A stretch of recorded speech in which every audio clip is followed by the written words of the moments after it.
How long did it take for the Earth to end? 3 short days.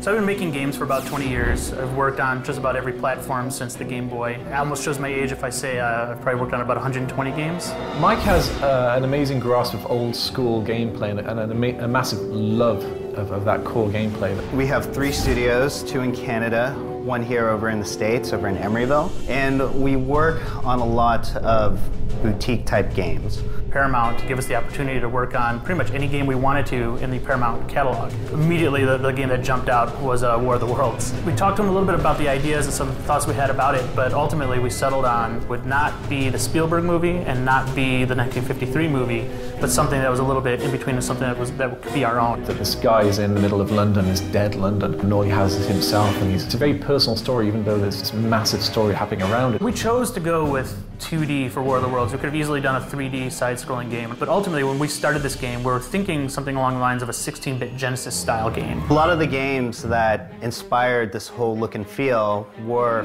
flashback out of this world, the really classic Prince of Persia. These are adventure games. One of the best things about those games was you would learn from your mistake. You die often. If you get shot, you're dead. There's no health bar, there's no standardized power-up system or anything like that. This is more realistic. And because of that, the game is really difficult, and we as gamers appreciate that. When we set out to do War of the Worlds, we knew we would have to put it in a more modern sense, and the best person to do that was this author we had heard about and read about.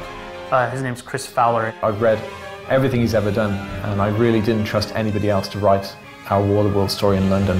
When Paramount came to me and asked me if I'd like to write a script for the game, they said they wanted to recapture everything that made the book great, which is brilliant for a writer because how often do you get a chance to work on something like this? I've been very fortunate to have Chris Hulsbeck as our music composer on the game.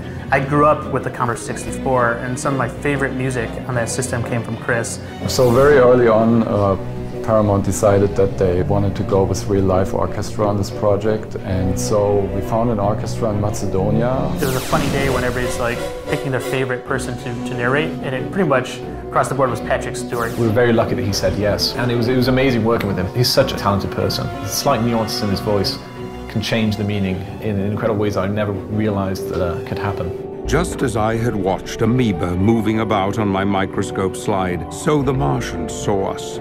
My favorite part about War of the Worlds has actually been watching the visual style come together. The first hour of this game, the way we take you from a guy on a train and put him into the middle of hell on earth. I couldn't be happier with the way it looks and feels and the colors we've chosen for the game. But even more so than that is watching people actually play the game and identify that as one of the most distinguishing things about War of the Worlds.